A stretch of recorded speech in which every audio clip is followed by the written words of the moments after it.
Welcome to the first episode of the Latin American Cultural Center podcast.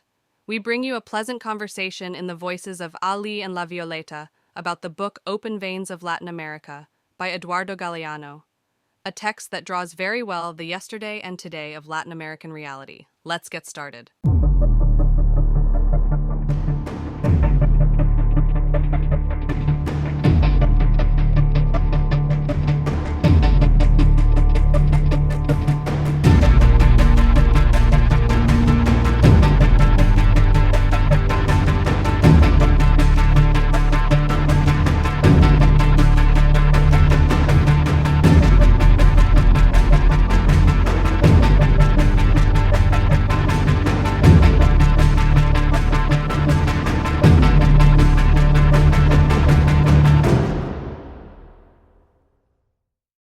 We're really digging deep this time, huh? Eduardo Galeano's Open Veins of Latin America.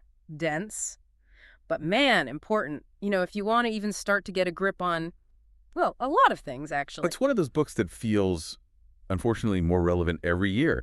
Galeano really captures, it's almost like he paints it, this stark picture of how resource extraction really shaped Latin America, the economics, the social structures, everything. And that's what we're getting at with this deep dive, right? This whole resource curse idea. How can a region overflowing with resources, silver, oil, rubber, you name it, how can it still struggle? It's a head-scratcher, isn't it? You'd think.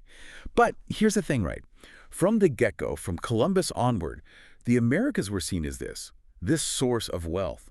But that wealth, not for the people living there. The whole thing, the system, it was built to extract, export, ship those riches off to build up Europe. And that pattern, it's like this echo, right? Independence comes along, but it's not a clean break, is it? Not even close. Sure, the faces change, the flags change, but the tune's the same. 16th century, it's silver. 19th century, it's rubber.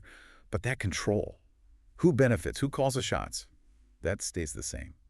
Eerily consistent. So are we saying it's more complicated than, colonizers bad, everyone else good? Way more nuanced. Yeah. And Galeano, he gets that. He pushes us past those easy answers. Local elites in bed with foreign powers. Yes. It's tangled, right? Power dynamics, global market. That's the web we're going to untangle. Let's get tangled.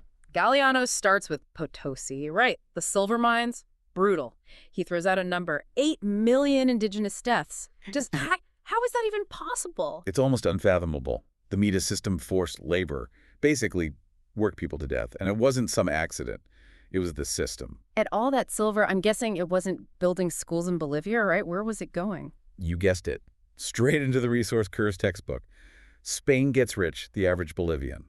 Not so much. In fact, Galeano argues that silver directly led to the latifundio system. Huge estates, controlled by a handful of families, producing for export, not local needs. Inequality baked right in from the jump. So while Spain's booming, they're creating this system designed to funnel it all to the top. Exactly. And here's where it gets even more interesting, this pattern. It's a repeat offender. From the mines of Potosi, Galeano takes us to the plantations. Brazil, the Caribbean, sugar. White gold, they called it. Next, boom. Fueled, of course, by the slave trade. Horrific. Millions upon millions of lives just gone, shipped across the ocean in unimaginable conditions. All for sugar. And the land itself. Yeah. Trashed. They weren't just growing sugar, they were mining the land, leaving scars that are still there centuries later. Silver, then sugar. Okay, I'm seeing a theme here. A boom, and everyone benefits except the people and the land the resource came from. Tragically, yes. And each boom, it's like it locked them in tighter. Dependent on exporting whatever the hot commodity was, vulnerable to every swing of the global market, every whim of the global powers. Which brings us to rubber. Now, even knowing how this story usually goes, Henry Wickham and the Amazon rubber boom, that's, wild. You think.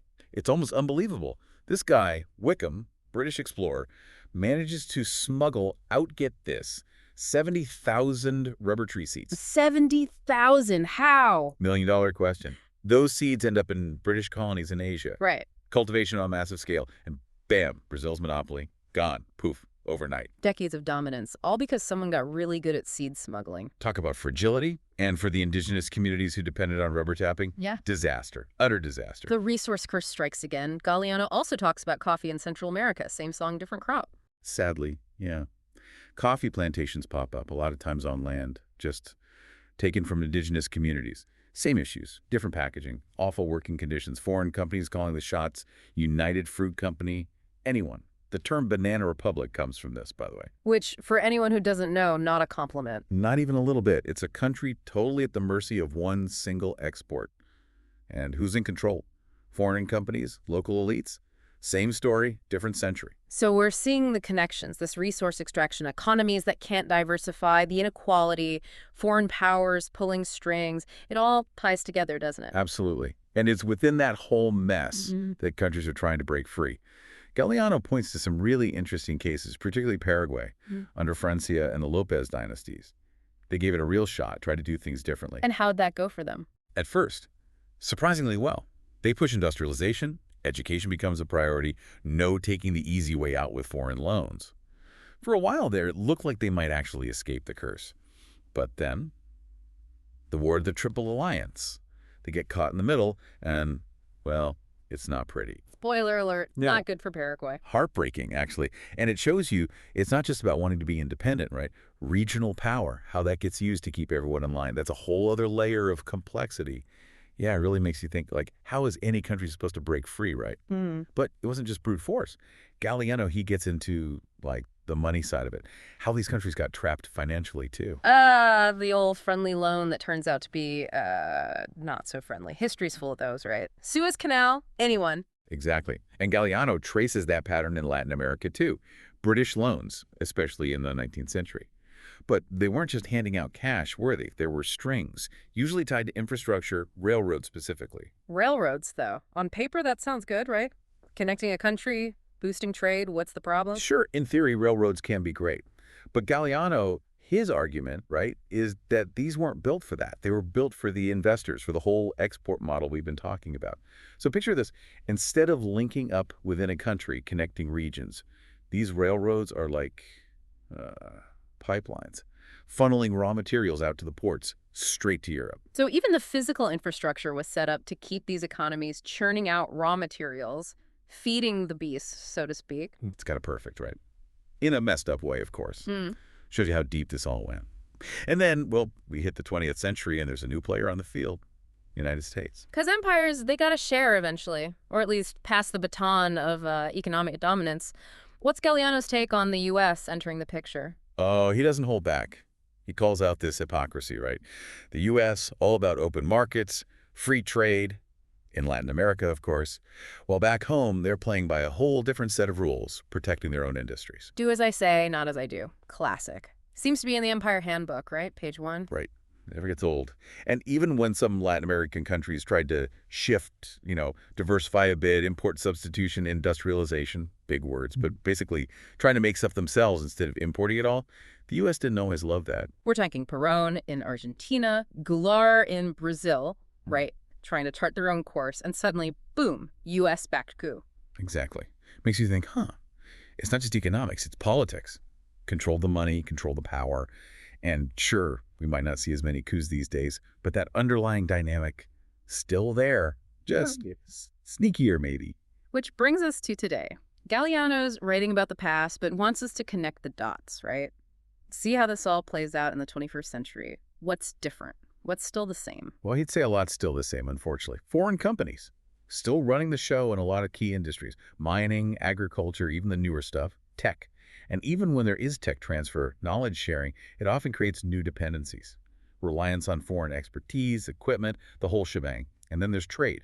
Those policies, still often rigged against Latin American economies. So the remix maybe, same song, just, updated for a new generation, globalization, interconnectedness, all that jazz, but same old story underneath. That's Galeano's argument, and he's got this stat. It's really eye-opening. He says, think about all the foreign companies operating in Latin America, right? Right. A huge chunk of their profits, they don't stay local. They get funneled right back to those home countries. So even with a physical presence employing local workers, it's still extraction, dependency wearing a new suit. Powerful image, isn't it? And it forces us to ask, can these nations ever truly break free? Can they build something different? Something that puts their own development, their own people first? $1,000,000 question. Galeano thinks it's possible, but he's not naive about it. He wants us to really grapple with it. What would true independence, true development even look like in our world today? It's messy, right? Requires thinking outside those boxes we're used to. Galeano gives us a starting point, But the conversation definitely doesn't end there. And that's where it gets tricky, right? It's not like you can just, I don't know, kick out every foreign company, build a wall around your economy and call it a day. It's got to be more than that. Galeano's point is development. It has to deal with the inequality that's already there, baked in. It can't just be about economics. It's got to be about justice, too. So what's that look like? He talks about land reform. Is that basically like empowering the people who've gotten the short end of the stick this whole time? Exactly. Give people a stake. And it's more than that, right? Education, healthcare, infrastructure that actually serves them, not just the export machine. Diversifying, so you're not stuck with one crop, one mineral. Sounds like he's saying it's about taking control, too. Instead of reacting to whatever the global market wants, you decide what success means for you. It's like, yeah, history matters. Colonialism, dependency, all that leaves its mark. But it's not the whole story. Latin America can write its own future. Which brings us back to that question, right? What would a new course even look like in our world? Concretely, what can these nations do? Well, there's no one-size-fits-all, right? Every country's got its own thing going on. But Galeano, he's got ideas. Regional cooperation's a big one.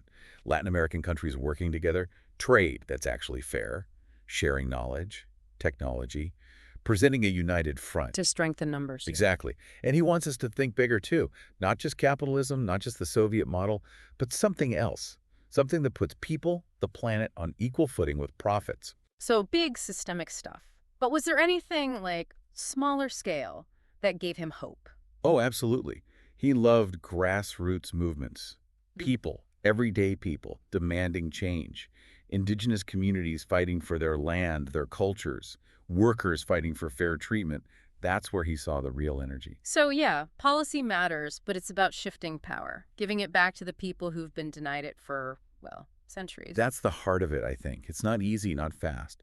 But Galeano's message, it's hopeful, right? We understand the history, we see the patterns, and we say no more. We can build something different. A future where Latin America's wealth actually benefits Latin America. Exactly, and that's a future worth fighting for. And on that note, we'll wrap up this deep dive into Eduardo Galeano's Open Veins of Latin America. Heavy stuff, no doubt. But if you want to understand the challenges, the possibilities facing Latin America today, it's essential reading. And remember, that story's still being written. The ending, it's up to all of us. So keep those questions Galeano raises close. How can we build a more just, a more equitable future? How do we break those cycles of dependency? Keep thinking, keep exploring. Until next time. We hope that this episode leaves you with more questions and reflections, and that we can continue unraveling realities in future episodes. We said goodbye from the Latin American Cultural Centre of Toronto at 1756 Eglinton Avenue West. We leave you with a song by Ali Primera, Let's Go People of My Earth. Let's fight for a better world. Until next time.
Tu patria Venezuela espera.